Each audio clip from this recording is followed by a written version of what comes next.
Bienvenue dans ce second module, dans le module 1 intitulé La généralité sur la Chine et pourquoi importer depuis la Chine. Dans ce module, nous allons voir dans le chapitre 1 à propos de la Chine.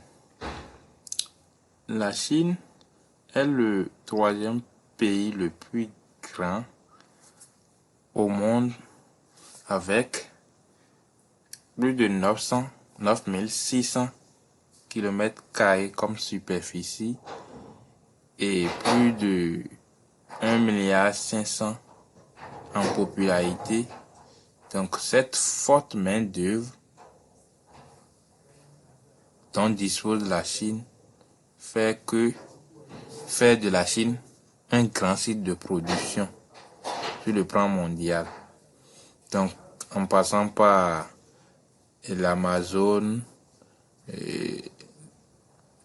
la géante plateforme de e-commerce et commerce mondial et les grandes marques américaines, les Infinis, les Techno, tout ça là, font produire leurs produits depuis la Chine. Et ils marquent simplement leur logo et autres. Vous voyez, donc, la Chine regorge beaucoup d'avantages à travers une forte main-d'œuvre qu'elle dispose. Chapitre 2, nous allons aborder pourquoi importer depuis la Chine. Et nous allons annoncer deux principales raisons. La première raison est que si vous n'importez pas depuis la Chine, vous risquez au quotidien la faillite en vous contentant d'être revendeur. Par exemple, ceux chez qui vous allez payer dans votre pays et puis vous venez revendre aux derniers consommateurs, ce sont des gens qui importent depuis la Chine. Et d'autres, imaginez un instant que vous avez un fournisseur qui va payer en Chine à l'usine sur un prix de 100 et puis quand lui revient dans votre pays, il ne va pas vendre ça sur le prix 100 là. Il va majorer un peu pour gagner de revenus, pour gagner de bénéfices. Donc, supposons qu'il va revendre à 150. Ça veut dire que les dépenses qu'elle a et que le fournisseur a effectuées, il va enlever ça. Au moins, il va gagner 30 sur le produit. Et vous qui allez là-bas payer, vous allez fixer, vous n'allez pas revendre à 150 que vous avez payé. Vous allez encore fixer un autre produit et une autre marge sur ça. Et supposons que ce n'est pas vous, l'intermédiaire qui avez payé chez ce fournisseur, peut-être un autre fournisseur revendeur ou bien semi-grossiste Y a payé chez lui. Lui aussi, il va facturer un peu ce qu'il a. Il va majorer un peu ce qu'il va gagner jusqu'à ce que c'est vous qui serez à la fin ou bien avant la fin. Vous allez aussi ajouter votre produit. Et pour vous, vous n'allez pas beaucoup ajouter parce que ça serait cher pour le dernier consommateur. Donc, peut-être vous allez gagner 2 francs ou bien 10 francs et autres. Vous voyez? Donc, vous allez gagner moins en dépensant plus. Or, un entrepreneur à succès ou bien un entrepreneur, on appelle dans notre jargon, un homo economicus, il cherche toujours à gagner, à faire de profit. Il cherche toujours à dépenser moins pour gagner plus. Donc, c'est ce que vous allez faire. Quand vous allez payer à l'usine, vous allez gagner plus. Mais quand vous payez chez le semi-grossiste ou bien le grossiste qui est allé là-bas en Chine payer, par exemple, vous êtes dans un marché concurrentiel, vous vendez ça à ce prix, personne ne viendra payer chez vous. Je disais tantôt, quand vous êtes dans un marché concurrentiel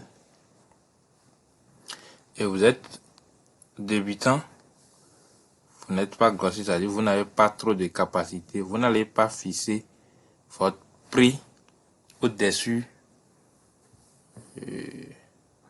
du prix que vos concurrents, les grossistes, ont fixé sur le marché. Sinon, vous allez perdre la part du marché. Donc, mais quand vous, par exemple, vous payez chez eux-là, et vous êtes dans le même pays, vous revendez encore, vous majorez un peu pour gagner, personne ne viendra payer chez vous. C'est la règle du marché. Le consommateur cherche toujours aussi, lui aussi cherche toujours à dépenser moins pour payer, pour avoir beaucoup. Il cherche à dépenser moins pour avoir beaucoup de produits. Mais vous cherchez à dépenser, vous en tant qu'un bon entrepreneur, vous devez chercher à dépenser moins aussi pour avoir beaucoup de profit. Mais si vous êtes là et vous payez chez le grossiste à un prix et vous venez encore majorer un peu, les consommateurs ne viendront pas chez vous. Donc vous allez perdre petitement la part du marché et après quelques années, on voit les entreprises ferment, les entreprises déclarent faillite et autres. C'est tout ça là, on veut éviter. C'est pourquoi il faut importer depuis l'usine de production.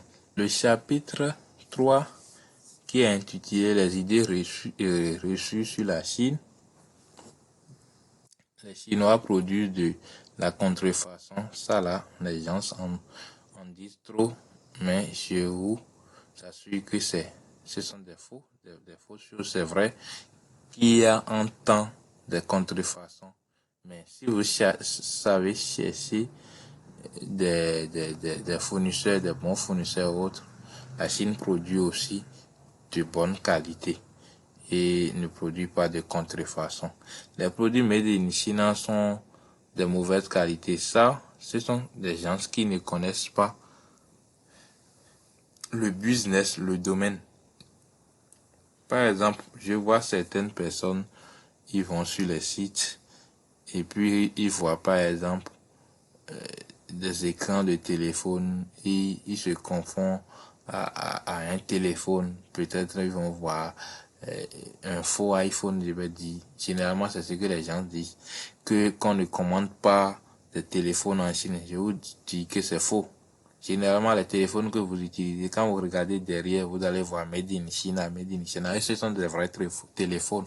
Donc, si vous savez chercher les fournisseurs, maîtriser les caractéristiques de votre téléphone, vous allez payer des bons téléphones en Chine, des bons PC en Chine, la technologie, tout ce qui concerne la technologie, vous allez les payer.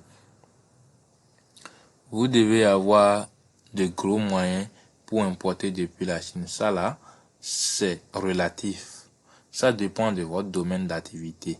Par exemple, vous êtes dans un domaine, bon, je vais dire, dans une niche de la beauté ou bien de santé. Oui, la beauté par exemple. Ceux qui vendent les faux cils, les faux, les maquillages, tout ça là. Vous n'avez pas besoin de trop de capital avant de commencer.